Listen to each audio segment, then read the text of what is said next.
Allahu Akbar, Allahu Akbar, Allahu Akbar, Allahu Akbar kabira, walhamdulillahi katsira, wa subhanallahi bukratan wa asila.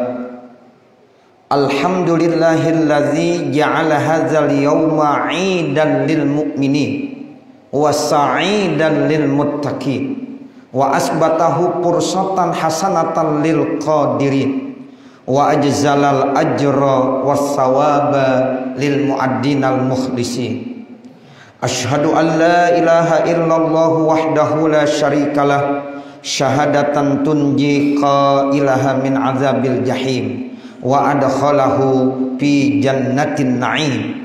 Wa asyhadu anna Muhammadan abduhu wa rasuluhu asyraful anbiya'i wal mursalin. Allahumma shalli wa sallim ala sayyidina Muhammadin arsala rahmatan lil alamin wa ala alihi wa sahbihi tahirina ajma'in. Amma ba'du fa ya ibadallah, usikum wa nafsi bitaqwallahi wa ta'atihi faqad fazal muttaqun. Wa'lamu anna yawmakum hadza yaumun azim, yaumu idil adha, wa azzimuhu kama 'allamakum rasulun karim.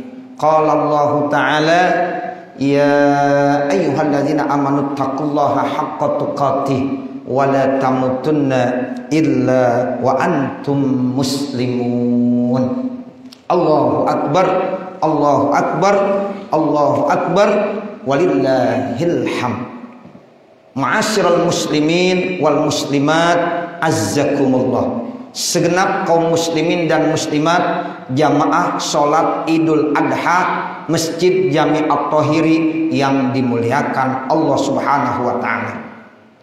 Bersyukur kita kepada Allah Subhanahu wa taala, di kesempatan pagi hari ini kembali kita dipertemukan oleh Allah di tempat yang mulia, di rumah Allah Subhanahu wa taala, dalam kegiatan yang mulia, melaksanakan sholat Idul Adha dan mendengarkan pembacaan dua khutbah di hari istimewa yang disebut dengan hari Idul Adha, hari raya besar yang sangat istimewa, yang bahkan sebelum datang hari Idul Adha 9 hari kita disuruh memuliakannya, seperti yang memang sudah difirmankan oleh Allah Subhanahu wa taala.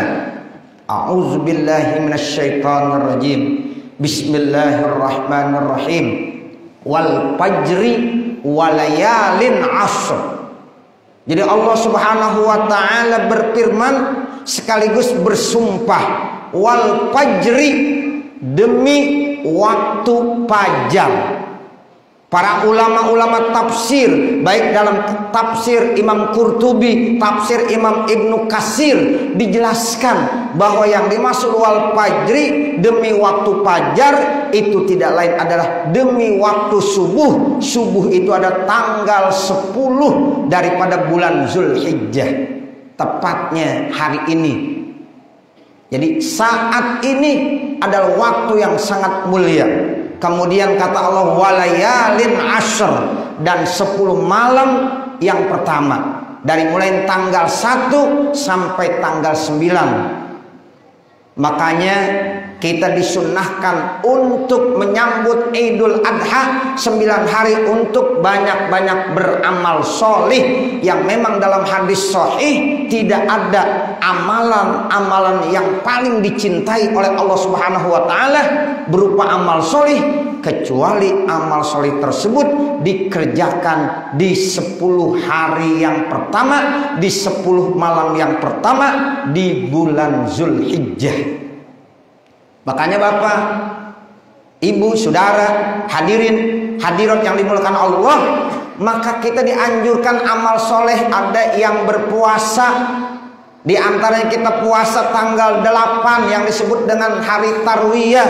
Kita puasa di tanggal 9 yang disebut dengan hari Arafah. dan ini sudah diperintahkan oleh Rasulullah sejak tahun 2 Hijriah.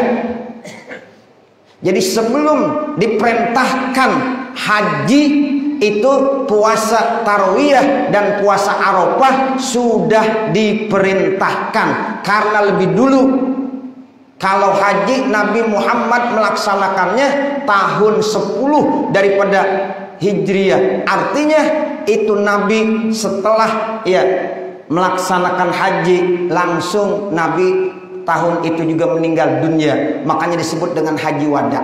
Nah, sementara puasa hari Arafah itu sudah diperintahkan sebelumnya. Makanya puasa hari Arafah tidak terkait dengan wukuf di padang Arafah, karena puasa sunnah hari Arafah sudah lebih dulu diperintahkan oleh Rasulullah Sallallahu Alaihi Wasallam. Nah, makanya ketika ada perbedaan waktu dan penentuan Idul Adha itu tidak menjadi permasalahan, karena setiap negara, setiap tempat memiliki matlak sendiri yang mungkin berbeda. Di Arab Saudi matlaknya berbeda dengan kita di Indonesia, sehingga hitungan kita sesuai dengan matlak yang kita ketahui, dan itu sudah diinformasikan oleh pemerintah Negara Kesatuan Republik Indonesia melalui Kementerian Agama, sehingga hari ini kita baru melaksanakan Idul Adha. Mudah-mudahan ibadah-ibadah kita semuanya diterima, dikabul oleh Allah Subhanahu wa taala. Allahu Akbar, Allahu Akbar, Allahu Akbar, walillahil hamd. Ma'asyiral muslimin wal muslimat azzakumullah. Idul Adha yang lebih dikenal dengan istilah Hari Raya Korban merupakan salah satu hari raya yang begitu akbar, dirayakan oleh seluruh umat Islam, baik di bumi Nusantara maupun di belahan dunia lainnya. Ada hal yang penting di dalam melaksanakan Idul Adha ini. Di samping ada ibadah haji, juga ada ibadah korban. Saudara-saudara kita saat ini yang kebetulan melaksanakan ibadah haji, mereka sedang sibuk-sibuknya Arafah, Mina, Muzdalifah, atau Arafah, Muzdalifah, Mina, dan mungkin sebagian saat ini sudah melaksanakan tawaf ibadah kembali ke Mekah. Nah, untuk itu kita doakan semoga saudara-saudara kita, jamaah-jamaah kita yang tahun ini melaksanakan ibadah haji selalu diberikan kesehatan, kemudahan, sehingga bisa melaksanakan ibadah haji dengan sebaik-baiknya dan akhirnya mendapatkan haji mabrur. Yang kata Rasulullah, ya al-hajjul mabrur laisa lahu jazaa illal jannah. Jadi haji mabrur tidak pantas balasannya kecuali surga dari Allah Subhanahu wa ta'ala.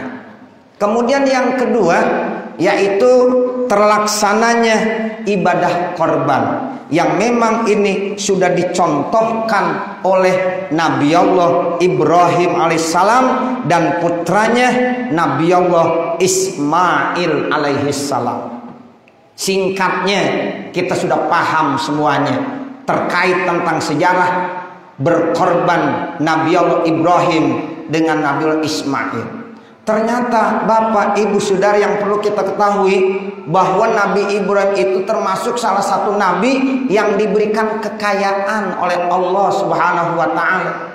Selama ini kita kenal bahwa nabi yang paling kaya adalah Nabi Allah Sulaiman, dan memang itu betul. Tapi perlu juga kita tahu bahwa Nabi Ibrahim pun adalah seorang nabi yang diberikan kekayaan. Apalagi Nabi Ibrahim diberikan ribuan kekayaan berupa binatang-binatang ternak. Sehingga di dalam sejarahnya Nabi Allah Ibrahim itu pernah berkorban 100 ekor onta. Kemudian Nabi Ibrahim pernah berkorban juga bersamaan dengan 100 ekor onta 1000 domba. Coba Orang kaya mana di Indonesia ataupun di luar Indonesia yang pada tanggal 10 bulan Zulhijjah berkorban 100 ekor onta dan 1000 domba. Kita kadang-kadang disuruh menyembelih hewan korban 1 ekor saja sayang. Kambing harganya 4, 5, 6 sampai 10 juta. Ya, tapi kadang-kadang kita sayang. Bahkan kalau disuruh membeli ya kerbau ataukah sapi, tapi Nabi Ibrahim itu pernah menyembelih 100 ekor onta dan 1000 domba. Bahkan Nabi Ibrahim bilang begini, seandainya saya diberikan putra yang paling saya sayangi, ya, seandainya disuruh korbankan, maka saya akan korbankan juga. Nah, ini termasuk nazar Nabi Ibrahim. Makanya sudah lama Bapak Ibu Saudara, Nabi Ibrahim tidak punya anak. Di dalam satu ya sejarah diceritakan itu Nabi Ibrahim usianya udah di atas 87 tahun, bahkan sampai 90 tahun. Tapi Nabi Ibrahim minta supaya punya keturunan yang solih, supaya diberikan keturunan. Alhamdulillah Siti Sarah tahu ya, karena memang dia belum bisa memberikan anak, akhirnya diberikan hadiah 1 perempuan yang bernama Siti Hajar, dinikahkan dengan Nabi Ibrahim. Kemudian akhirnya Nabi Ibrahim punya putra yang bernama Nabi Allah Ismail alaihissalam. Nah, pada saat usia 9 tahun, dalam riwayat dijelaskan usianya 12 atau 13 tahun, sudah besar, sudah bisa membantu. Nabi Ibrahim sedang sayang-sayangnya dengan Nabi Ismail. Namun apa ya perintah Allah, disuruh ya mengorbankan putranya Nabi Allah Ismail. Singkat kata, dilaksanakan pengorbanan tersebut. Namun Allah sayang kepada kita manusia, Allah sayang kepada Nabi Ibrahim, Allah sayang kepada Nabi Ismail. Lalu ya Nabi Ismail yaitu diganti wa fadainahu bizibhin azim. Kami tukar pengorbanan Nabi Ibrahim yaitu Nabi Ismail diganti dengan seekor domba yang sangat besar yang langsung diambil dari surganya Allah Subhanahu wa taala. Allahu akbar, Allahu akbar, Allahu akbar, walillahil hamd. Nah, disinilah syariat Nabi Muhammad melanjutkan syariat Nabi Allah Ibrahim, sehingga begitu pentingnya masalah berkorban. Nabi Muhammad bersabda dalam salah satu hadisnya, qala Rasulullah sallallahu alaihi wasallam, man kana lahu sa'atun falam yudahi fala yaqrabanna musallana, wa fi riwayatin ukhra fala yamutu illa yahudiyan aw nasraniyan. Jadi Nabi bersabda, siapa-siapa di antara kita sebagai umat Nabi Muhammad sallallahu alaihi wasallam memiliki keluasan rezeki, ada rezekinya, ada kekayaannya, falam yudahi, namun dia tidak berkorban, dia tidak mau berkorban, fala yaqrabanna musallana, maka kata Nabi, jangan dekat-dekat kepada tempat sholat kami. Bahkan dalam riwayat yang lain, fala yamutu, maka tidak boleh dia mati illa yahudiyan au nasraniyan, kecuali dia mati dalam keadaan Yahudi atau dalam keadaan Nasrani. Nauzubillah min zalik.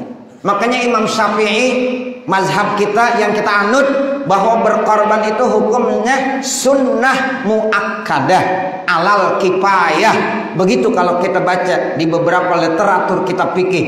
Jadi berkorban itu hukumnya sunnah muakkadah alal kifayah. Sangat ditekankan, dianjurkan. Ya, tapi sunnahnya alal kifayah. Artinya kalau ada satu keluarga sudah ada yang berkorban, insya Allah udah cukup.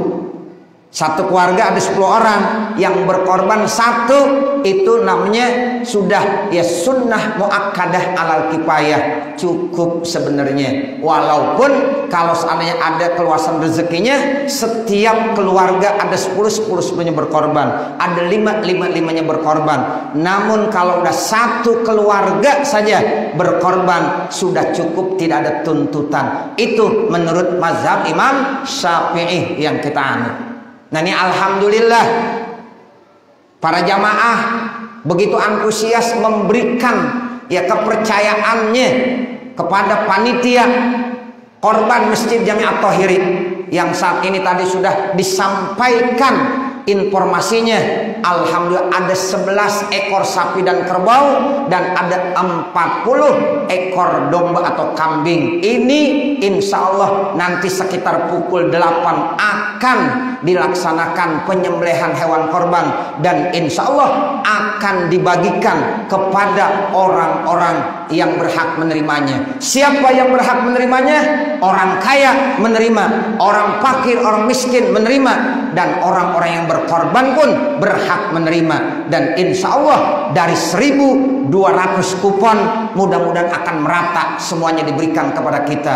Mudah-mudahan pahalanya ini semuanya diberikan buat bapak ibu yang sudah memberikan kepercayaan dan amanahnya kepada panitia korban Masjid Jami At-Thahiri. Allahu Akbar, Allahu Akbar, Allahu Akbar, walillahil hamd. Sebagai akhir daripada khutbah saya ini, ada yang perlu kita sampaikan dan perlu kita ingatkan, bahwa ya berkorban itu tidak lain tujuannya sebagai rasa manifestasi rasa syukur kita, karena Allah sudah begitu banyak memberikan nikmat-nikmatnya. Allah Subhanahu wa taala berfirman, a'udzubillahi minasyaitonirrajim, bismillahirrahmanirrahim, wa in ta'uddu ni'matallahi la tuhsuha. Kalau seandainya kamu coba-coba ingin menghitung nikmat-nikmat yang telah Allah berikan, la tuhsuha, pasti kamu nggak bisa. Begitu banyak Bapak Ibu Saudara nikmat yang telah Allah berikan kepada kita. Seandainya kita hitung 1 tahun saja ke depan, 1 tahun ke belakang, itu tidak bisa kita hitungnya. Sehingga pantas Allah berfirman, wa qalilum min ibadiyas syakur, sedikit sekali dari hamba-hambaku yang bersyukur. Nah makanya ayo kita mulain ya bagaimana cara mensyukuri nikmat Allah. Maka Allah berfirman, inna a'tainakal kautsar fasholli li rabbika wanhar. Allah sudah begitu banyak memberikan nikmat-nikmat kepada kita, maka ada satu perintah di hari yang mulia ini. Yang pertama, pasolli, disuruh sholat, yang dimaksud sholat Idul Adha. Ini alhamdulillah kita udah laksanakan sholat Idul Adha. Dan yang kedua nanti wanhar, kita diperintahkan untuk berkorban. Nah mudah-mudahan ayo Bapak Ibu Saudara yang sudah berkorban, kita bersyukur kepada Allah Subhanahu wa taala, dan yang belum berkorban insya Allah Allah kasih kita panjang umur sehingga ya di saat-saat dan waktu-waktu yang lain kita bisa berkorban. Amin ya rabbal alamin. Sebagai akhir daripada khutbah saya, ya saya hanya mengingatkan kepada Bapak Ibu Saudara, para remaja, para pra-remaja, ya, jika kita belum mampu menyembelih hewan korban tahun ini, maka setidaknya sembelihlah sifat sombong dalam diri kita yang selalu merasa benar, selalu merasa pandai, selalu merasa alim. Karena ketika kita menyembelih binatang, itu otomatis kita sembelih juga sifat-sifat bahimiyah yang ada di dalam binatang tersebut. Jadi boleh ya, hari ini kita belum bisa menyembelih hewan korban, tapi sembelihlah sifat-sifat kebinatangan yang mungkin ada di dalam diri kita. Yang kedua, jika kita belum diberi kesempatan melempar jumroh tahun ini, artinya kita belum diberikan kesempatan pergi haji tahun ini, maka lemparlah sifat iri, dengki, amarah, dendam dalam diri kita, agar kita dapat memandang orang dan penuh dengan rasa kasih sayang. Karena pengorbanan itu salah satu tujuannya supaya kita terus menanamkan rasa kasih sayang kita. Disitulah intinya. Kenapa daging korban diberikan kepada orang kaya, kepada orang miskin, kepada para orang-orang yang berkorban? Tujuannya untuk menjalin tali silaturahim supaya kita semuanya penuh dengan kasih sayang Allah Subhanahu wa taala. Dan yang terakhir, jika kita belum sempat melaksanakan tawaf mengelilingi Ka'bah tahun ini, maka kunjungilah tetangga, saudara, dan sahabat-sahabat kita agar terjalin tali silaturahim yang erat antara sesama hamba Allah Subhanahu wa ta'ala. Inilah khutbah ya yang dapat saya sampaikan, mudah-mudahan ada manfaatnya. Barakallahu li wa lakum fil Qur'anil azim wa nafa'ani wa iyyakum bima fihi minal ayati waz zikril hakim wa taqabbal minni wa minkum tilawatahu innahu was samiul alim. Aqulu qouli hadza wa astaghfirullahal azim li wa lakum wa lisairil muslimin fastaghfiru innahu huwal ghafurur rahim. Allahumma shalli على سيدنا محمد وعلى آل سيدنا محمد اللهم صل على سيدنا بسم الله قل هو الله أحد الله الصمد الله أكبر الله أكبر الله أكبر الله أكبر الله أكبر الله أكبر الله أكبر ولله الحمد. Alhamdulillahi hamdan katsiran kama amar. Asyhadu an la ilaha illallah wahdahu la syarikalah irghaman liman jahada bihi wa kafar. Wa asyhadu anna sayyidana wa nabiyyana Muhammadan abduhu wa rasuluhu sayyidul khalaiq wal bashar. Allahumma salli wa sallim wa barik ala sayyidina Muhammad wa ala alihi wa ashabihi masabihil ghurar. Amma ba'du fa ya ayyuhal hadirun ittaqullaha ta'ala min sima'il lagwi wa qudulil khabar wantahu amma nahakum anhu wa zajar wa'lamu anna Allah ta'ala amarakum bi amrin ba'da fi binafsihi wa sanna bi malaikatihil musabbihati bi kursih